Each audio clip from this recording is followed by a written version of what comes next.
Bom dia a todos, aos amigos aqui da Academia Sul-Rio-Grandense de Direito do Trabalho.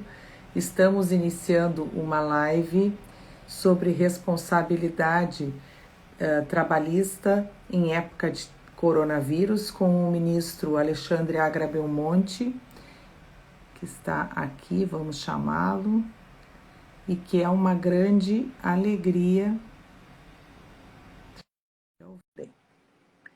Então, o ministro Agra Belmonte, que nos dá a alegria hoje. Oi, ministro, bom dia, tudo Bom bem? dia, tudo bem? Bem-vindo em Porto Alegre, aqui na nossa academia. Estamos muito felizes em lhe receber. Estou falando em nome do Dr. Raimar e de todos os colegas acadêmicos. Obrigada. Obrigado. Obrigado pelo convite. É sempre um prazer falar para a SRDT. Ministro, eu queria lhe apresentar, embora dispensasse, mas para fazermos... o senhor, ministro do TST, é o nosso presidente da Academia Nacional, Academia Brasileira do Direito do Trabalho, mestre e doutor em Direito pela Universidade Gama Filho, doutor honoris causa pela Universidade USO, também autor de diversas obras e diversas atividades científicas, mas eu gostaria de destacar algumas obras: Instituições Civis no Direito do Trabalho, Danos Morais no Direito do Trabalho e Curso de Responsabilidade Trabalhista. Me parece que são as suas obras mais importantes, além de inúmeros mesmo artigos, uma produção intelectual valiosíssima. E gostaria de também ressaltar a sua atuação mais recente no mestrado na IESB, em Brasília, e na graduação em Direito Civil. Então, é com muita alegria que nós queremos lhe ouvir hoje, né? E eu gostaria de lhe dar a palavra. Obrigada. Obrigado, Luciano. Além desse, eu lancei 2 livros agora recentemente, um de reparação de danos patrimoniais e um de composição de danos extrapatrimoniais, em vez de ficar apenas na questão do dano moral. Mas é uma satisfação estar aqui com vocês hoje e estou à disposição para o que você quiser me perguntar, se eu souber responder. Então, considerando assim a sua ampla formação em direito civil e toda essa sua trajetória, ministro, sendo o tema da responsabilidade um tema que é a sua, digamos assim, o seu eixo de estudo principal, o senhor poderia nos fazer talvez um panorama geral da responsabilidade trabalhista para depois entrarmos um pouco na responsabilidade pelo Covid, que é o que está nos pelo menos assim atualmente, nos deixando um pouco mais preocupados, porque teremos que decidir, né, essas situações envolvendo a saúde do trabalhador. Então, eu vou deixar o senhor à vontade para iniciar a sua explanação. Bom, Bom dia. Bom dia. O que vem a ser responsabilidade civil e talvez puxada para o trabalho a responsabilidade trabalhista, né?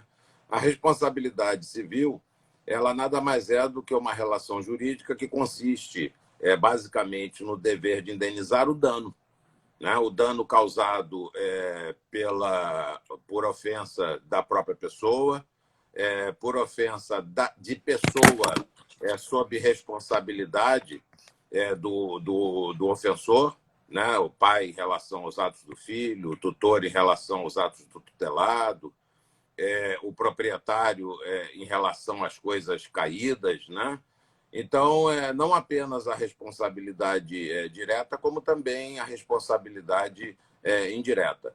A responsabilidade do próprio ofensor em relação às atividades dele, em relação ao comportamento dele, como a responsabilidade por pessoas, por animais, por coisas que estiverem sob responsabilidade dessa pessoa que causa dano. Então, basicamente, isso é responsabilidade civil. E a responsabilidade civil, quando aplicada às relações de trabalho, elas dizem respeito aos danos patrimoniais e extrapatrimoniais que decorrem desse vínculo entre trabalhador e tomador de serviço. Essa responsabilidade, basicamente, é contratual. Ela advém do contrato, né? Dificilmente você vai ter uma responsabilidade trabalhista que não advenha do contrato. Mas, advindo do contrato, é aquela relacionada ao contrato, que pode ocorrer no período anterior à formação do contrato, a responsabilidade pré-contratual, a responsabilidade decorrente daquelas tratativas, né? A responsabilidade decorrente da frustração de expectativas de contratação, por exemplo, a responsabilidade endocontratual, aquela que ocorre no desenvolvimento do contrato, e aí nós podemos ter os danos morais, os danos existenciais, como podemos ter também responsabilidade patrimonial pela falta de pagamento do 13º salário, pelo rompimento do contrato do trabalhador estável, e outras situações mais que podem gerar os dois tipos de responsabilidade. E podemos ter também responsabilidade trabalhista pós-contratual, né? Ou seja, uma vez terminado o contrato, mas decorrente do contrato, nós podemos ter ofensas patrimoniais e extrapatrimoniais. Quando o empregador, por exemplo, ou ex-empregador, já terminado o vínculo, ele passa a dar informações incorretas sobre a pessoa do trabalhador, sobre a idoneidade do trabalhador. Essas informações podem atingir o direito de imagem, pode atingir o direito à honra, né, a respeitabilidade, enfim, e outras situações mais que podem decorrer do contrato já extinto, mas que se relacionem a ele, contrato.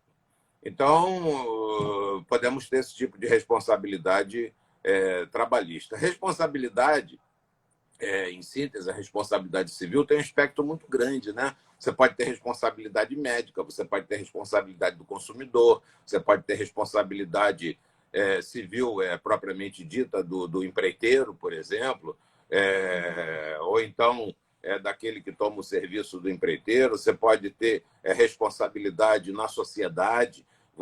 Sociedade que eu estou falando é sociedade de pessoas ou sociedade de capitais, né? Você pode ter responsabilidade do advogado, enfim, a responsabilidade tem um campo extremamente amplo, né? Muito variado. Quanto ao fato gerador da responsabilidade, nós falamos. Quanto aos tipos de responsabilidade, falamos um pouquinho, em sentido bem amplo, mas podemos fazer uma classificação até da responsabilidade, basicamente em objetiva e subjetiva. A responsabilidade que é fundada na culpa, toda vez que é necessário verificar se o agente ofensor praticou um ato ilícito e, por conta desse ato ilícito causador de dano, se há ou não responsabilidade, costuma ser o mais comum e consta do artigo 927 do Código Civil, né? Exatamente esse tipo de responsabilidade. A responsabilidade fundada na culpa e que tem como excludentes a força maior, o caso fortuito, o fato de terceiro, são as excludentes. Fato do príncipe também está na moda, fato do príncipe ou força maior? A culpa exclusiva da vítima, não. O fato do príncipe ele elimina a responsabilidade daquele que seria o ofensor, daquele que praticou o ato. Por exemplo, despediu em razão do fato do príncipe. Mas isso não quer dizer que não exista um responsável. Existe, só que esse responsável é o Estado, né? O Estado é que passa, o poder público é que passa a ser o responsável por isso, né, em relação ao fato do príncipe. E a culpa exclusiva da vítima também, que rompe o nexo causal. Essa é a regra, mas existe a exceção. E a exceção toda vez que você, embora tendo praticando um ato lícito e não um ato ilícito, um ato lícito, esse ato lícito causa dano e, por causar dano, você responde apesar da atividade regular exercida. É o que a gente chama de responsabilidade objetiva. A responsabilidade pelo fato e não a responsabilidade pelo ato. Se for a responsabilidade pelo ato ilícito, nós estamos diante da responsabilidade subjetiva. Mas se for a responsabilidade pelo fato da atividade de risco, ou então pelo fato da lei assim dispor, Nesse caso, então, nós temos a responsabilidade caracterizada independentemente de culpa ou de dolo, é o que consta do parágrafo único do artigo 927 do Código Civil. Isso também já existia, né, ministro, no caso do Código de Defesa do Consumidor, o fato do serviço, já tinha essa responsabilidade objetiva, e o que se vê, assim, historicamente, é um crescimento, por conta da sociedade de risco, da responsabilidade objetiva, e não exatamente dessa baseada na culpa.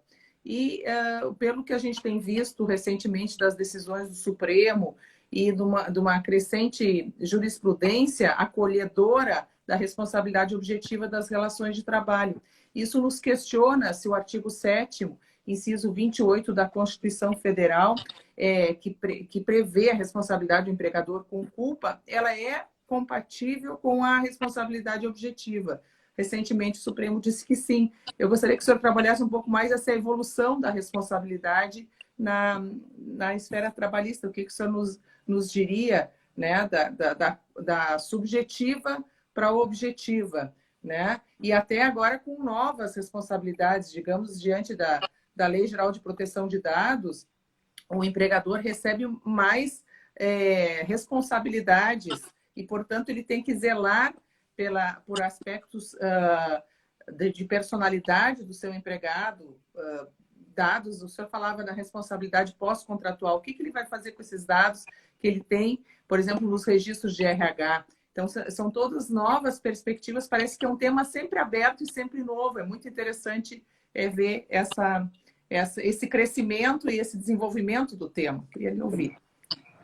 Sim, é que nós ficamos, às vezes, muito centrados naquela ideia de que é o empregador é responsável, é o trabalhador ele tem proteção da lei, mas vamos pensar de uma maneira um pouco mais ampla, né? Vamos pensar nisso dentro de uma visão holística. O empresário, ele é um organizador de uma atividade.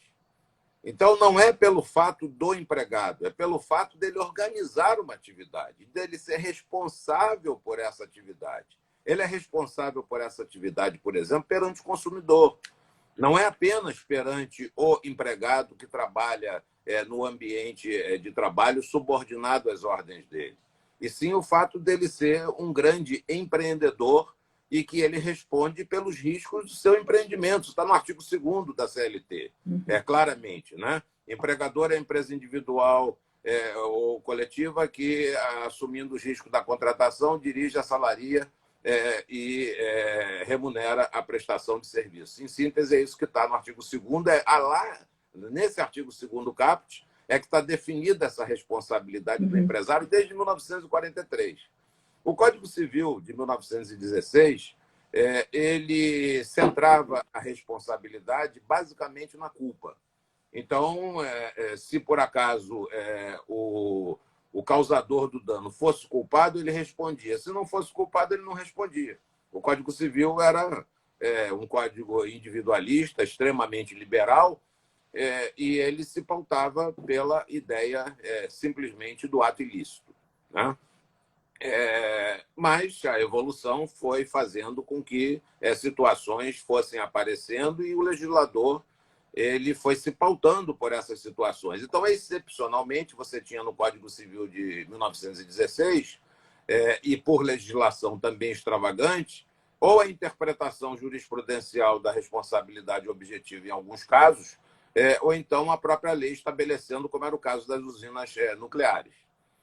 Bom, chegou em 1988 e a Constituição ela passou a prever a responsabilidade pelo dano moral, porque até então o entendimento que se tinha é que o dano moral ele só era componível se você tivesse uma repercussão de natureza patrimonial, ou seja, da repercussão de natureza patrimonial é que surgia então o dano moral. Era a jurisprudência da época. Então a Constituição mudou totalmente esse paradigma.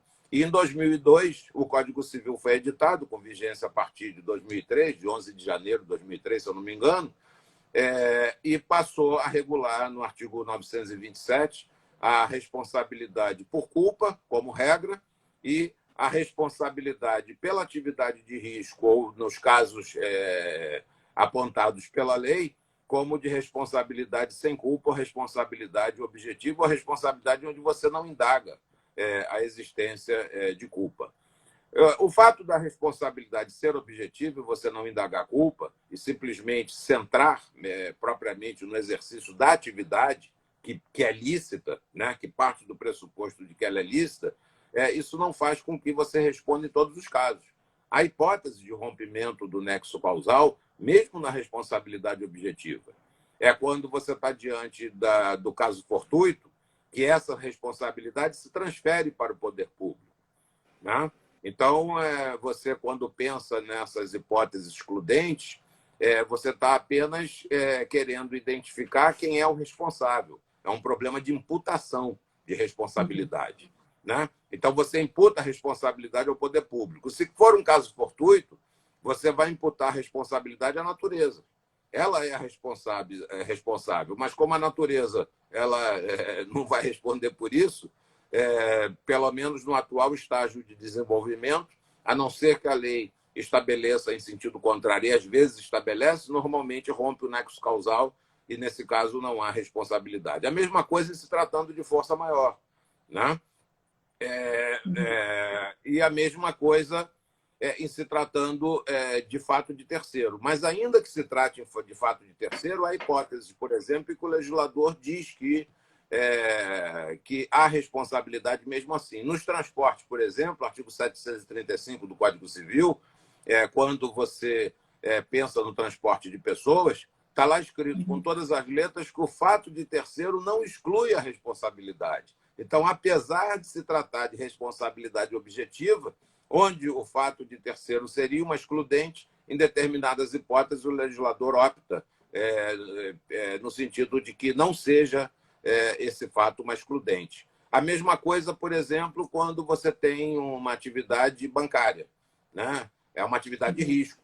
E o fato de terceiro, assim como no caso do transporte, que também é de risco, não exclui a responsabilidade. Então, se alguém assaltar um banco, o que você espera de um banco? Que ele seja assaltado. Essa que é a verdade, né? Ali se guarda dinheiro, existe um interesse muito grande em relação ao aspecto patrimonial. Então, a atividade bancária é uma atividade de risco e, se houver um assalto, e aí nós estamos diante de fato de terceiro, esse fato de terceiro não elimina a responsabilidade do empresário, quer em relação aos clientes, quer em relação aos trabalhadores. E isso então, fica bem claro na jurisprudência do TST, não é, ministro? Que parece que começou a também acolher, né, dos tribunais também, digamos, regionais.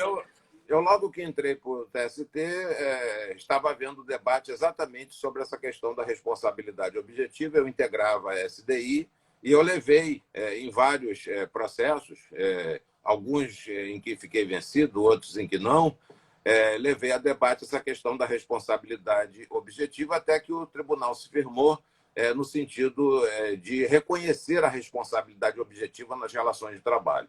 Você faz referência a um artigo da Constituição em que existe responsabilidade por dolo ou culpa, mas ali, naquele dispositivo, não é descartado que não possa ter responsabilidade em outras situações. Isso por um lado.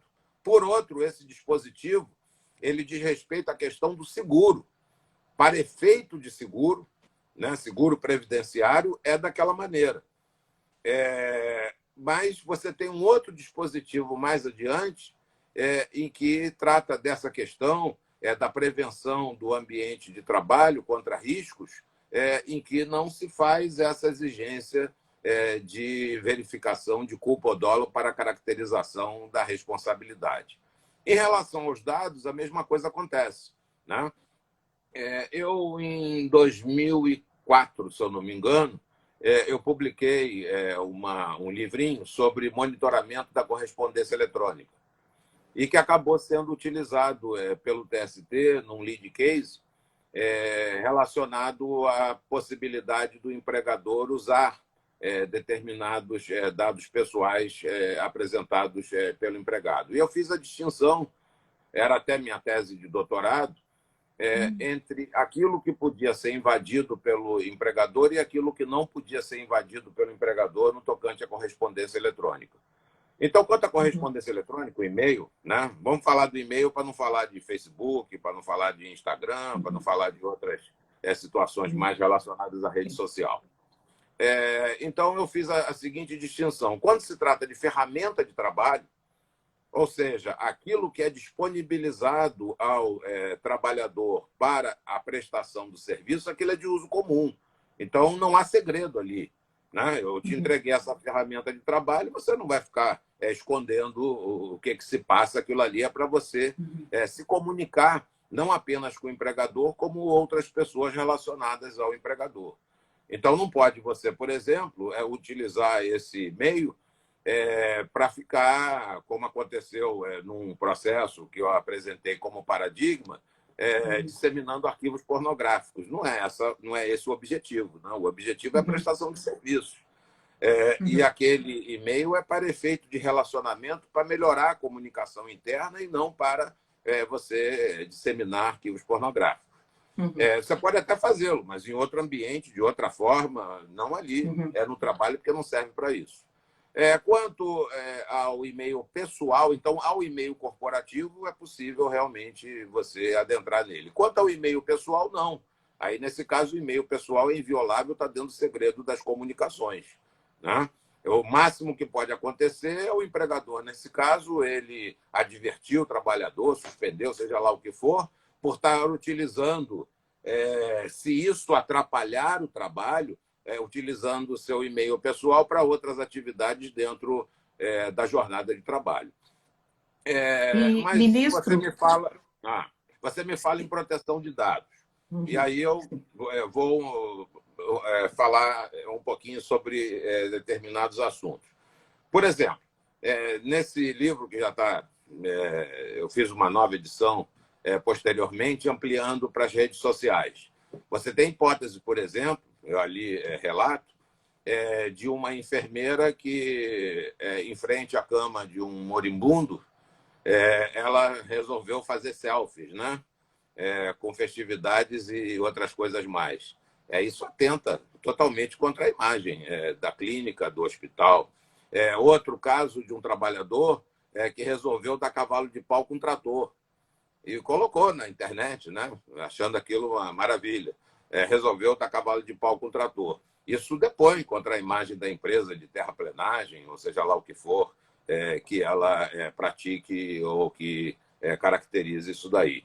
Então, o empregador pode despedir um trabalhador com base nesses arquivos que foram postados? Pode. Por quê? Porque a partir do momento que o trabalhador fez isso de forma pública, esses dados são acessíveis por todos. Então, não há proteção aí para esse tipo de coisa, né? Não sei se eu respondi a tua pergunta. Não, eu sim, tem uma aluna que pergunta, ministro, a questão dos dados sensíveis. Agora, ela está preocupada provavelmente com a lei de proteção de dados. Qual é a responsabilidade do empregador pelos dados sensíveis, que são aqueles justamente mais restritos à própria lei fala, né? Que dizem respeito à orientação sexual, dizem respeito à identidade mais profunda, digamos assim, do ser humano, né? E qual seria a responsabilidade do empregador, assim, dentro da sua expertise? O que o senhor pensa a respeito? Eu ia até adentrar nesse assunto. Olha, a partir do momento, como eu te disse, você tem, dentro da relação de emprego, momentos, né? Você tem momento anterior à formação da relação de emprego, mas que pode gerar responsabilidade, momento que fica situado na relação de emprego e momento posterior à relação de emprego, mas que pode, evidentemente, gerar danos. Então, quando o empregador ele entrevista o trabalhador, até onde ele pode fazer determinadas indagações, até onde ele pode colher determinadas informações. É o problema do direito à informação que não é regulado, a não ser agora, de certa forma, pela lei geral, mas que seria interessante que a CLT tratasse desse assunto, como faz, por exemplo, o Código do Trabalho português. O Código do Trabalho do português, ele tem, do português não, de Portugal, ele tem uma seção específica sobre essa questão do direito a informações e de colher dados. Então, o que o empregador pode ou não perguntar ao empregado, né? Isso está lá no Código do Trabalho português. Nós não temos nada a respeito disso, né? Que tipo de informação o empregador pode exigir que o candidato a emprego, por exemplo, ele dê a respeito de orientação sexual, a respeito de orientação religiosa e outras situações mais, né? Então, não há nenhuma regulação a respeito disso específica da área trabalhista, acaba prevalecendo o bom senso. O bom senso é uma coisa muito subjetiva. Então, é bom, às vezes, que o legislador estabeleça de forma objetiva o que pode e o que não pode. Então, o que pode ser perguntado ao empregado, o que o empregado tem que dizer independentemente de pergunta e o que o empregador não pode perguntar ao empregado. Isso tudo é muito importante, porque corresponde a estabelecer as regras do jogo antes que a relação de emprego se estabeleça. Então, é lógico que o empregador ele não pode perguntar ao empregado qual é a orientação sexual dele, o que tem isso a ver com o trabalho que ele vai desempenhar. É lógico que o empregador não pode perguntar ao empregado qual é a religião dele, o que tem isso a ver com o trabalho que ele vai desempenhar. Mas isso é uma regra, e é uma regra que comporta exceções, porque nada impede que a organização em que ele vai trabalhar seja uma organização de tendência. Imagine você que ele seja contratado para ser professor de religião numa escola católica. É uma organização de tendência, né? Ou seja, a doutrina ali, independentemente do ensino, é uma doutrina católica que vai ser disseminada e quem o fará será exatamente professor de religião. Então, não pode esse professor de religião, por exemplo, chegar em sala de aula numa escola católica e dizer, por exemplo, que ele é a favor do aborto, ou dizer que ele é a favor do divórcio, porque são dogmas da Igreja Católica ser contra as duas coisas, né? Então, ele estará fugindo da orientação que é o objetivo do empregador. E mais ainda, aí você pensa, não, mas isso daí é uma coisa assim, está fugindo da orientação, mas ele tem liberdade de expressão, ele tem liberdade de cátedra. Não é bem assim. Os pais matricularam aqueles alunos naquela escola porque queriam que os alunos recebessem aquele tipo de doutrina. Se a doutrina está certa, se está errada, isso é uma discussão para outro foro. Mas os pais, coletivamente, então você está diante de um direito fundamental coletivo, eles querem que os alunos não tenham contato com outro tipo de orientação. O contato que eles querem é aquele tipo de orientação. Aí uma pessoa sozinha, que é o professor de religião, ele vai contra tudo e contra todos, vai contra a escola que o admitiu pela ideologia que tem, vai contra os pais dos alunos que querem que os alunos tenham contato com aquela ideologia, para ele fazer valer a vontade dele dentro da cátedra e dizer aquilo que ele quer. Agora, por outro lado, digamos que você tenha uma atividade que não seja católica, vamos pensar na evangélica, né? Onde a questão da orientação sexual, se está certo, se está errado, é outro problema. Onde a questão da orientação sexual é uma coisa sensível, né? Cura gay, vamos lá falar disso, para muita gente existe, né? Então, digamos, aquela pessoa que é admitida como gestor numa atividade dessa natureza, de natureza evangélica, ele pode se declarar publicamente homossexual. É uma questão bastante sensível, uma questão bastante complicada. Né? Ministro, eu fico imaginando que aqui como a gente vai ter que atuar bastante na adequação da colisão dos direitos fundamentais, o direito à expressão, o direito ao exercício da atividade econômica de uma determinada forma, a gente vai ter que lidar com isso. E aqui vieram duas perguntas nesse sentido, até achei interessante, porque as duas meio que se fecham. Uma dizendo sobre o Código Português, que o senhor mencionou, que poderia talvez ser utilizado pelo artigo 8º da CLT como uma fonte de integração, E a outra pessoa mencionando aqui, a Luciele, que aliás foi minha mestranda aqui, que fez um trabalho sobre o direito à informação. Ela fala do diálogo das fontes, ali do artigo 8º da CLT, que é a possibilidade de utilizar analogia com o CDC e com outras normas, especialmente sobre o direito à informação, que o CDC traz realmente alguma coisa aqui. Mas, realmente, a gente está diante de um sistema mais aberto, porque não temos regras, e também deveríamos pensar se não é o caso de adequar os contratos de trabalho com regras específicas, né? Também sobre essas questões mais pontuais, né? Talvez colocando, ou a negociação coletiva também teria que atuar nesse vazio normativo. Não sei o que o senhor poderia responder para... uma das pessoas que pergunta é a professora Janete Deste, aqui, colega juíza aposentada. Então, a Luciele, a Janete e a Rosana, que fizeram pergunta nesse sentido. Tá.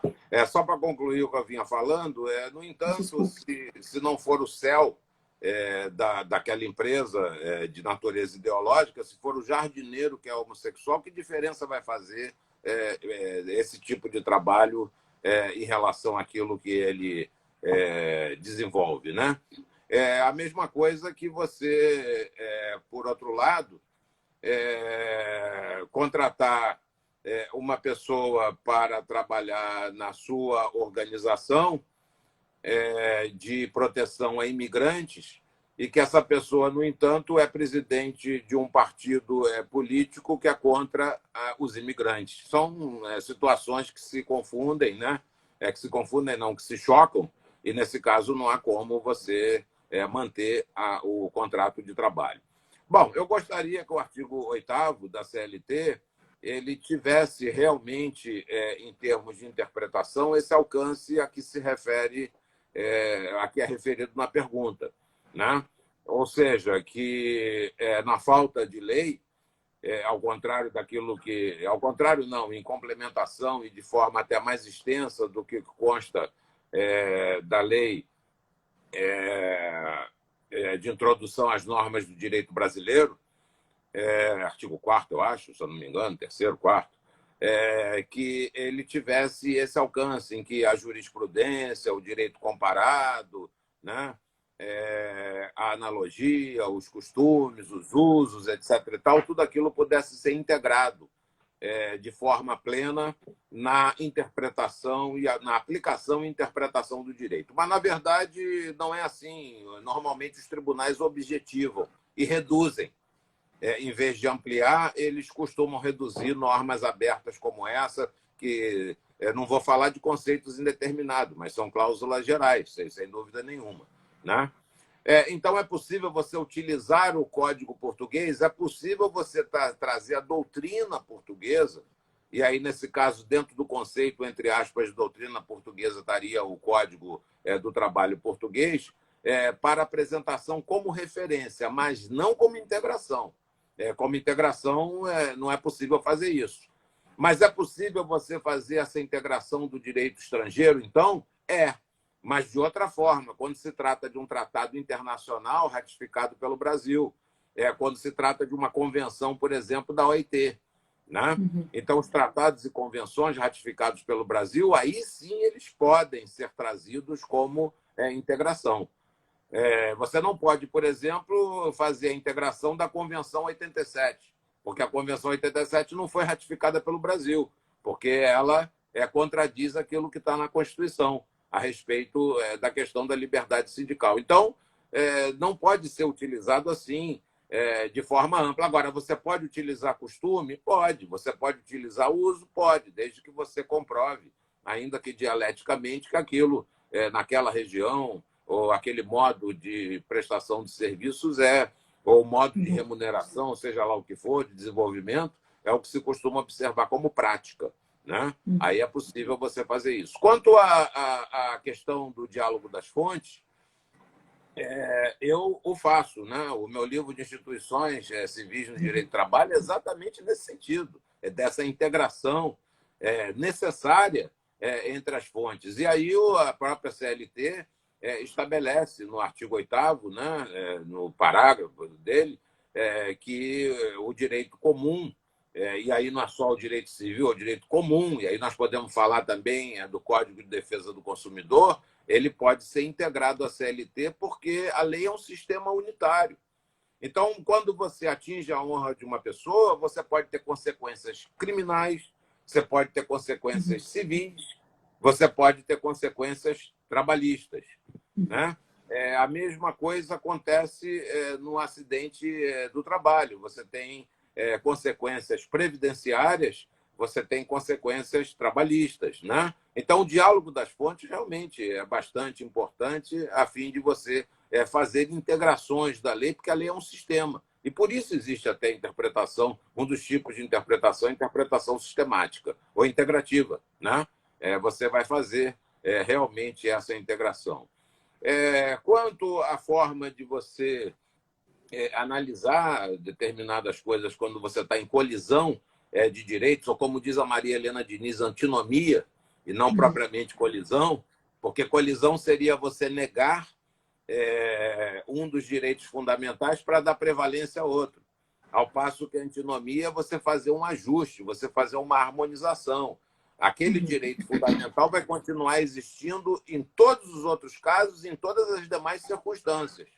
Mas, na ponderação de direitos, talvez você tenha um determinado direito fundamental que, naquelas circunstâncias, ele precisa ser utilizado com peso maior do que o outro direito fundamental contraposto. Um dos problemas da nossa Constituição é o fato, em primeiro lugar, dos artigos 7º, 8º, 9º, 10º e 11 da Constituição Federal tratarem dois direitos fundamentais do trabalhador naquele espaço onde está, né? Eu acho que esses direitos deveriam estar dentro da ordem econômica. Lá no artigo 170 que você deveria elencar vários direitos e talvez até tirar direitos que não são materialmente constitucionais, que foram ali colocados para que não fossem modificados. Mas, em compensação, o que acontece com isso? A partir do momento que você constitucionaliza tudo, a constitucionalização social já foi uma doutrina em 1917, 1919, Constituição Mexicana, né, e Constituição de Weimar, atualmente é um empecilho trabalhista. Tudo vai parar no Supremo. E o Supremo diz aquilo que o Tribunal Superior do Trabalho disse. Então, para que aqueles direitos estão ali? Eles estão protegendo o trabalhador? Não, eles estão desprotegendo o trabalhador. É preciso você criar uma autonomia e o direito do trabalho ele tem essa possibilidade autônoma dele ter pernas próprias. Ele não precisa ficar atrelado daquele jeito que está à Constituição. Nós podemos muito bem estabelecer isso de forma infraconstitucional, como ocorre, por exemplo, no artigo 7º da própria Constituição, que diz o artigo 7º, além de outros, estão reconhecidos aqueles direitos fundamentais, além de outros direitos fundamentais que importam em melhoria das condições sociais do trabalhador. Esses outros direitos fundamentais que importam em melhoria das condições sociais do trabalhador, eles não precisam estar estabelecidos na Constituição, eles podem ser estabelecidos de forma infraconstitucional.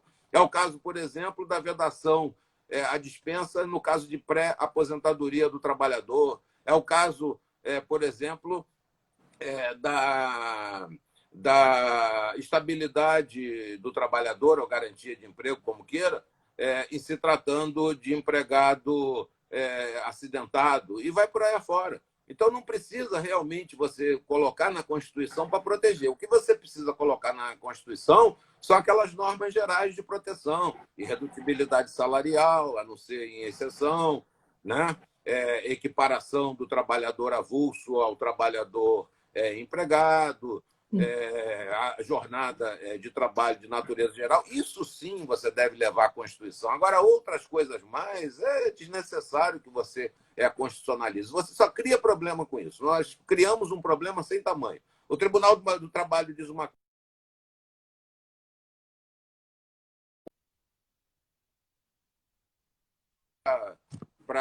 para o Supremo Tribunal Federal, e o Supremo Tribunal Federal decide. Por exemplo, a gente fica dependendo do Supremo Tribunal Federal dizer se a responsabilidade objetiva é aplicada ou não às relações de trabalho. Olha que situação horrorosa. Né? Então, é um problema sem tamanho. E, ministro, isso também sem falar que todo o artigo 5º, todos os direitos inespecíficos de qualquer cidadão também se aplicam ao trabalhador, que é algo que começou a ser dito recentemente e não se tinha muito pelo menos doutrinariamente, não se tinha escrito muito sobre isso. E, por exemplo, agora se discute se o artigo 5º deve ser emendado para incluir o direito à proteção de dados como direito fundamental de todo cidadão. Obviamente, se isso for incluído, será extensivo ao trabalhador também. Eu sempre fiz essa distinção entre os direitos específicos do trabalhador e os direitos inespecíficos são integráveis. Então, o trabalhador, como cidadão, ele tem os direitos que estão lá no artigo 5º. Por exemplo, liberdade de expressão, a que nós acabamos de nos referir ainda há pouco. Né? Esses são os direitos específicos e que são aplicáveis ao trabalhador como cidadão. Se ele é livre na sociedade, ele precisa ser livre no trabalho também. Né? Caso contrário, ele vai ser um cidadão pela metade. Então, esses dispositivos estão no artigo 5º, sim. Agora, a proteção de dados pode, na verdade, ser incluída, mas, sinceramente, eu acho que já tem tanto dispositivo que você pode interpretar no sentido dessa proteção. Tem o segredo das comunicações, tem um bom senso, né? Enfim, tem tanta coisa, mas não é ruim que isso aconteça em termos de proteção de dados, não. Mas, ministro, assim, a nossa promessa para o nosso público era também que se falasse um pouco da responsabilidade do empregador por conta do Covid. E eu queria que, faltando esses 20 minutos, a gente talvez pudesse ingressar, né, dentro dessa linha. O direito à saúde é um direito também do trabalhador, é um direito inespecífico, também está ali direito à vida no artigo 5º, inciso 10. E como é que nós vamos articular isso, então, com o artigo 7º, com as leis previdenciárias, com as leis protetivas, com a recente decisão do Supremo, que discute ali o 927, o artigo 29. O que o senhor poderia nos dizer sobre isso? Sim. Além do artigo 6º, né? Do artigo 6º também você tem sim, o direito ao trabalho, direito à segurança, direito à maternidade e vários outros, porque o rol ali é um rol exemplificativo. Muito bem. O artigo 29 da MP 927, ele realmente buscava excluir essa ideia de responsabilização, né, do empregador em razão da Covid, seria um caso emergencial, seria uma doença endêmica. Né? Nós estaríamos diante da doença endêmica, que a Lei 8.213 de 1991 diz que as endemias elas não caracterizam doenças ocupacionais. Mas o fato é que nós não podemos ter uma interpretação fechada quando você está diante de uma situação como essa que se apresenta. As endemias, em princípio, elas não geram doença do trabalho, mas nós não estamos diante de uma endemia, em primeiro lugar, nós estamos diante de uma pandemia.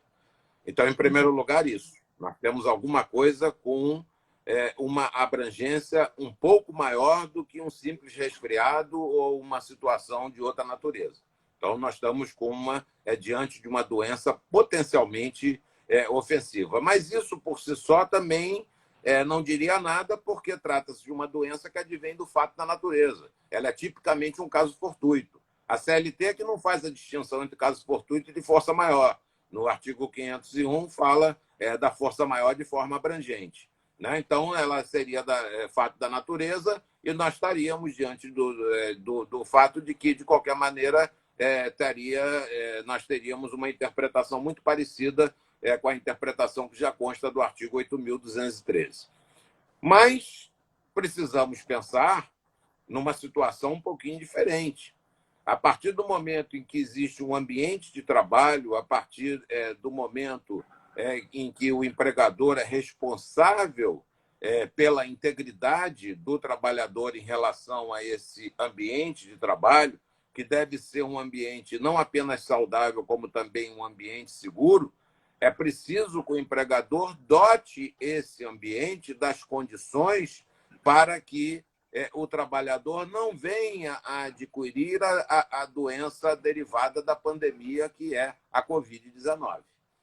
Então, a partir do momento em que é possível o trabalhador adquirir essa doença no ambiente de trabalho, quer porque o empregador não tomou as precauções correspondentes quanto ao álcool em gel, quer porque o trabalhador não tomou as precauções correspondentes quanto ao distanciamento social, quer porque o empregador não dividiu os trabalhadores em turnos para que eles não fiquem todos aglomerados num ambiente só, quer porque o empregador ele não instruiu os trabalhadores para o uso de máscaras e não forneceu máscaras apropriadas. Então, a partir do momento em que ele continua a desenvolver a sua atividade dentro de uma situação de risco, como é essa da contaminação da Covid, sem tomar as precauções necessárias, é possível, sim, que ele indiretamente cause a doença do trabalhador. Então, por essa razão, foi que o Supremo Tribunal Federal estabeleceu que esse dispositivo ele contraria a Constituição e que ele deve, então, ser afastado exatamente por essa dissonância entre a realidade, né, e aquilo que uma lei deve estabelecer. Então, o legislador ele teve um determinado pensamento condizente com a Lei 8.213 de 1991, mas ele talvez não tenha avaliado em sua inteireza e de forma extensiva tudo aquilo que poderia ocorrer no ambiente de trabalho. Então, é possível que o empregador seja o causador da Covid-19 no trabalhador? E o simples fato dessa possibilidade faz, então, com que, num caso como esse, o artigo 29 da MP 927 ele não possa sobreviver. Isso Agora, não... o grande problema, desculpa, eu te interrompi, o grande problema isso é a não prova. significa que seja tudo que seja doença ocupacional, que a Covid seja doença ocupacional e que, portanto, o Não, ela empregador não tem é uma doença. responsabilidade Ela objetiva ou não é doença. presumida. Ela não é doença ocupacional por si só. Ela pode vir a se tornar uma doença do trabalho, né? E não uma doença profissional. Ela pode vir a se tornar uma doença do trabalho dependendo do empregador, né? O que eu estou querendo dizer? Você tem como aplicar responsabilidade objetiva numa situação como essa? Tem, mas só por exceção. Normalmente, em relação à questão da verificação, vai ser preciso verificar se o empregador realmente ele agiu com descuido, agiu, como diz o artigo 501, parágrafo único da CLT, com imprevidência. Porque está lá escrito, a imprevidência do empregador exclui motivo de força maior. Então, é força maior a Covid? Mas a imprevidência do empregador exclui o motivo de força maior. Então, se ficar comprovado pelo empregado que aí a comprovação é dele, né? Se o juiz puder inverter o ônus da prova, cientificando previamente o empregador para que o empregador faça a prova negativa, ok, não tem problema nenhum. Não sei como é que isso vai se dar processualmente. Mas é possível a comprovação de que a doença certamente ocorreu no ambiente de trabalho porque não foram tomadas as precauções correspondentes. Mas aí você está diante do terreno da culpa para as atividades em geral. Agora, se tratando de atividade de saúde, onde você tem o médico, o enfermeiro, o atendente, o ambulancista, ou seja lá o que for, aquela pessoa que dá o socorro aos pacientes com Covid, nesse caso, a responsabilidade tem que ser objetiva, cabendo ao empregador, nesse caso, a comprovação do rompimento do nexo causal de que houve culpa exclusiva do médico, que o médico ficava atendendo sem máscara, e por isso, então, ele adquiriu a Covid, né? Algo desse tipo. Então, a responsabilidade objetiva na área da saúde, na avaliação da prova, ou a responsabilidade subjetiva para as demais atividades em geral que não ofereçam risco. E aí, nesse caso, como diz aqui a nossa ouvinte Marisa, precisa fazer a prova do nexo. Ou vamos presumir a prova do nexo em alguns casos. Sim, mas a quem cabe a prova da excludente de nexo? Esse é que é o problema. O problema todo é saber a quem cabe a prova. Na responsabilidade objetiva, por exemplo, quando você tem uma clínica, um hospital, né, ou algo ligado à saúde, a prova negativa tem que ser do empregador, né? Porque você presume a doença profissional, aí não a doença do trabalho, mas sim a doença profissional, porque você está diante de uma atividade propriamente de risco que vai gerar aquele tipo de problema. O que você espera do médico que atende pacientes com Covid? Que ele vai pegar Covid. O que você espera do enfermeiro no tratamento de pacientes com Covid? O risco de que ele pegue Covid. Então, você está diante de alguma coisa bem objetiva. Quando se trata, no entanto, das demais atividades em geral, uma padaria, um supermercado, outra coisa qualquer, na verdade, esse trabalhador pode ter pegado Covid em casa, né? E não ali naquele ambiente de trabalho, se o empregador instruiu ele a usar máscara, sempre instruiu ele a usar o álcool em gel, a ter distanciamento social, ele reduziu o tempo de trabalho naquele supermercado para só funcionar de tantas a tantas horas, ele fez escalas de maneira que um determinado grupo de trabalhadores trabalha num horário, outro grupo trabalha no outro, para não ficar todo mundo amontoado no mesmo ambiente. Então, em casos como esse, vai caber, então, ao juiz ele determinar como a prova vai ser realizada. De quem é a prova? Nesse caso, a prova seria do autor, ou seja, do empregado.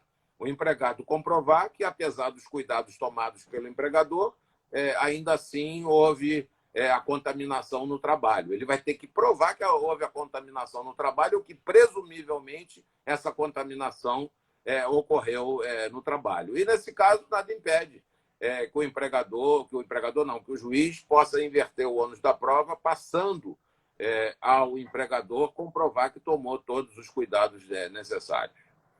E aí, se ele tomou todos os cuidados perguntam necessários... aqui as nossas ouvintes, gera todas as estabilidades, obviamente, se a pessoa ficar afastada com auxílio-doença, vai ter a estabilidade acidentária, poderá até discutir os danos morais, os danos materiais, não é, ministro? Parece que sim. Exatamente, com certeza.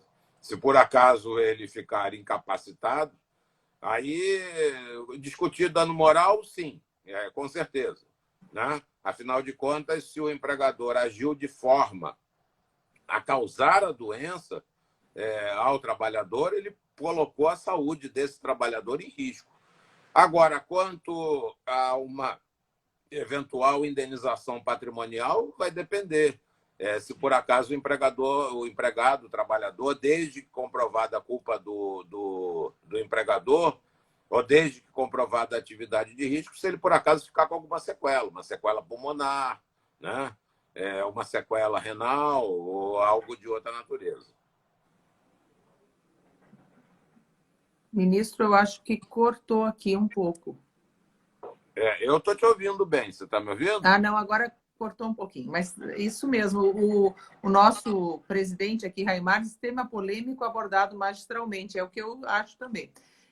Ministro, eu queria só comentar que também tivemos aqui está presente o Ricardo Martins Costa, que é o nosso diretor da EJUDE, e também esse evento está patrocinado e apoiado pela Universidade Federal do Rio Grande do Sul.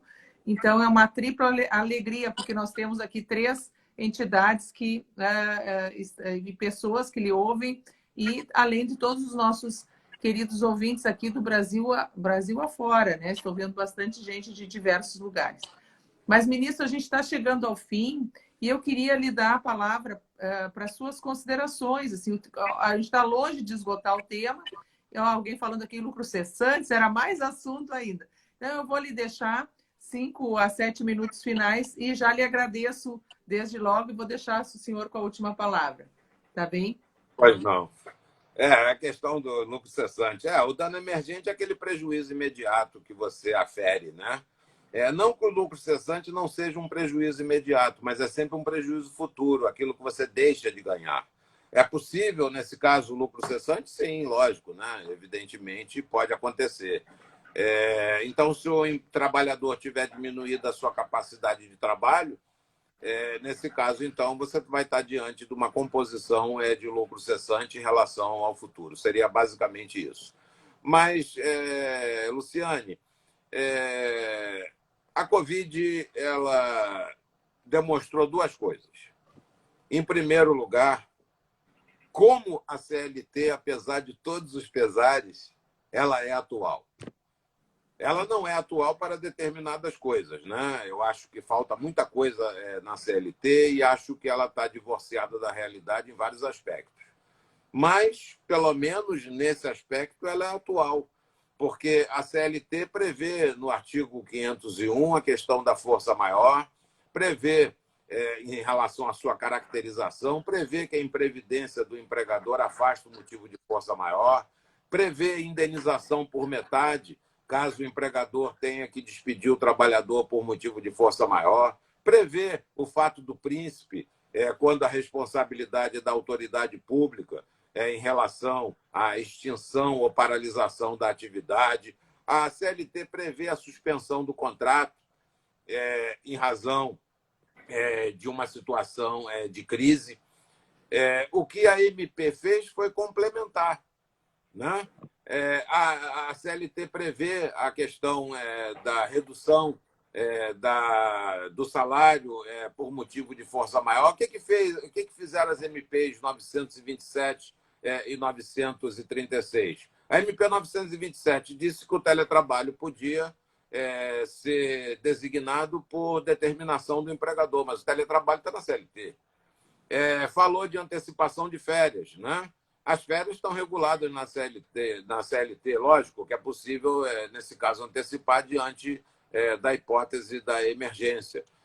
A MP 927 falou da suspensão temporária do contrato, que está no artigo 476A da CLT. O que fez a medida provisória foi generalizar essa possibilidade de suspensão temporária do contrato sem atrelar a um curso de qualificação. Mas tudo estava ali na CLT. E também estava na CLT, agora eu vou falar CLT ampla, vamos falar da teoria do diálogo das fontes. Nós vamos falar dele de forma endo, né? É o caso da Lei 4.923 de 1965, que já previa, não apenas nos casos de força maior, mas também em caso de crise financeira da empresa, a possibilidade de redução do salário até 25%, desde que proporcionalmente à redução da jornada. Então, estava tudo na CLT. Então, veja como a CLT ela é um diploma, pelo menos sob esse aspecto atual. E integrado com a Lei 8.213, né? Que também é atual e que deve ser interpretada nas suas exceções. Por outro lado, a Covid ela também expôs o tamanho da desigualdade social no Brasil. Né? Uma desigualdade social que não se tinha, quer dizer que todo mundo sabia da existência dela, mas resolvia, por uma razão ou por outra, fechar os olhos para isso. O Bolsa Família atingiu uma determinada quantidade de pessoas, melhorando a vida delas. Vem agora a situação dos informais, que muitos deles não eram alcançados pelo Bolsa Família. E a partir do momento em que houve essa ajuda governamental, isso melhorou a vida de uma quantidade significativa de pessoas, né? Pessoas que realmente estavam à margem. Porque todo mundo sempre achou que os informais, como eles geram uma receita paralela de PIB, que eles estariam muito bem obrigados. Pode ser que você tenha informal que esteja muito bem de vida, né? Você vai ter contrabandista, você vai ter um monte de gente, vai ter traficante, vai ter um monte de informais que ganham bastante dinheiro, mas você vai ter o grosso que realmente depende de o dinheirinho do estacionamento, né? que ele se coloca ali como flanelinha para poder ganhar vida. Você vai ter aquele biscateiro que vai fazer um serviço aqui ou acolá para poder ganhar vida. Então, a maioria desses informais está aí. São pessoas excluídas do mercado de trabalho, pessoas excluídas de documentação. Nós vimos pela televisão que tinha gente que não tinha nem CPF.